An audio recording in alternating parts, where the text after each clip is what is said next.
Hey guys, Jules here from Behind the Cork for What's in Your Glass Weekend Wine. This weekend, bringing you something juicy, sweet, raspberry. We're talking about Pinot Noir, and from one of my favorite producers in California. Let's get right into it. So, what is Pinot Noir? In France, the grape variety in general, I always talk about, follow the grapes. If you love the grapes, then you can go to different countries and know what you like. So, Pinot Noir originated in France. Burgundy is native. The grape is native to France. When we talk about Burgundy wine, we're talking about Pinot Noir. In France, it's called by the region. In the region in France is Burgundy. The red Burgundy, as it's known, is from Pinot Noir. The white Burgundy, catch my episode 6A. We talk about white Burgundy. Same producer, it is Chardonnay. So this week we talk about red Burgundy, Pinot Noir. However, I wanted to bring you something a little special here. I hope you guys can see this. La Crema, one of my favorite Sonoma Coast producers. In my episode 6, I talked about it. Their Chardonnay is just buttery, creamy, beautiful. Today we're going to talk about La Crema. They have different versions. Obviously, the more specific the label gets, this is where you start to get to know some of the label characteristics and how the different countries label. The more specific it gets, so the wineries or the specific plots of land or areas, the more refined, the more the grapes come from that specific vineyard, and the better the quality of wine should be. In this case, $34, I want to say, Canadian, right here, La Crema. So what to expect? Pinot Noir is a very finicky grape. Thin skin red grape, close clusters. It's subject to all of the vineyard, mildew and all of the things that could potentially go wrong with grape clusters, because they're very tightly wound.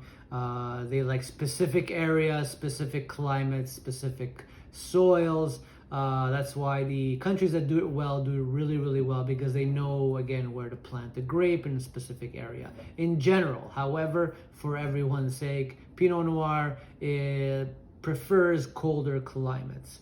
When we talk about, France, Burgundy, we go, personally, I love Oregon Pinot Noir from the Willamette Valley, and Sonoma Coast in California Pinot Noir. A little bit warmer climates will give, typically what to expect here is good acidity, again, around the tongue.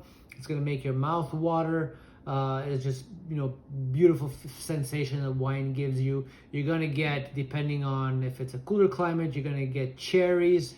Warmer climate, you're going to get the raspberries, but in general, raspberries, cherries is what you're going to get.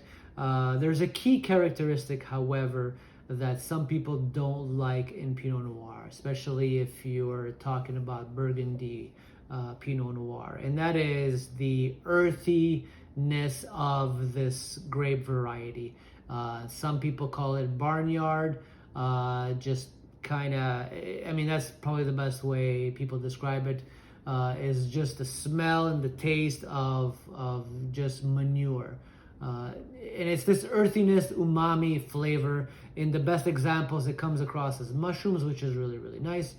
And that's what's happening in this case. I'll taste it right now. But in general, don't rule out Pinot Noir just because of that. It's a characteristic of the wine. And you just have to try from different countries to determine or to figure out which one you like most. Today, I think wineries are trying to produce Pinot Noirs that have less of that barnyard feeling, because they understand, the market, and people not necessarily will, not everybody enjoys that kind of thing. But in general, you will get earthiness. It will showcase the terroir, where it's planted, and will really give you that mushroom flavor. So let's dive right into it here. First off, what you want to do is, you guys hopefully can see that you want to, with every wine, you pour the glass, you want to get to the edge, you want to make sure that it's, it has this up against a white background, it has this red color. As red wine ages, it starts to go to amber brown. If you see amber brown, it's already a sign that the wine is oxidized or oxidizing and it's aged. Doesn't necessarily mean it's bad. However, that's the first indication that potentially could be past its prime. In this wine here, it's still beautifully purple.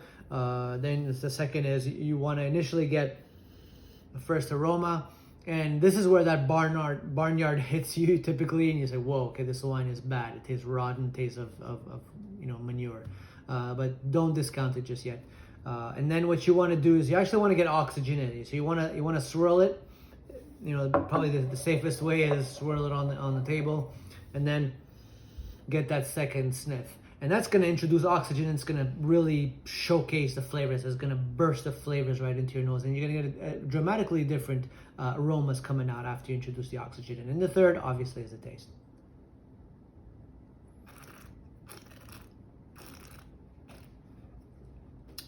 You want to get the oxygen in there, slurp it in so that it just bursts in your mouth. And yes, this is just gorgeous. So again, raspberry, mushroom, earthiness, the acidity is just beautiful. It's just that the cherry and the raspberry just shine here. Also with Pinot Noir, you should not expect high tannins, soy tannins, that coat the mouth, that really give that astringent and dryness feeling. You should not expect it in the Pinot Noir. I would classify this as a medium-bodied wine. And again, here this is beautiful. So I mean, my recommendation for this weekend is really if you love that remnant, like that lingering feeling of cherry and raspberry and just mushroom finish, and as you just finish the wine and just breathe in oxygen, you can still sense the aromas coming in. And it's just kind of just beautiful. This is the best way I can describe it. But La Crema does a really good job in producing some amazing wines, Chardonnays, Pinot Noirs. Definitely try them out. It's hard. I have not been disappointed with their wines. But this is Pinot Noir. Pairing tonight, I actually paired this with a salmon steak on the barbecue, Cajun salmon steak on the barbecue. So you had the spicy flavors, you had just really mixed kind of southern spices on the salmon. The salmon is a heavier bodied fish, fuller bodied meal. It's not overpowering, however. It's not like a big beef dish. The salmon is still light, fatty. The Cajun spice just gives you that beautiful flavor. This wine with the cherry and the acidity just beautifully balances it all out. Paired extremely well. So when you want to pair this wine, don't over pair it, or don't choose a dish that's going to kill this wine, basically too heavy bodied dish. So lamb or even duck. If it's done in the oven, nothing too heavy. You want to watch how you're cooking it as well. And chicken goes very beautifully with this. Again, just think what goes well with a good acidity, makes the mouth water, cherry, raspberry.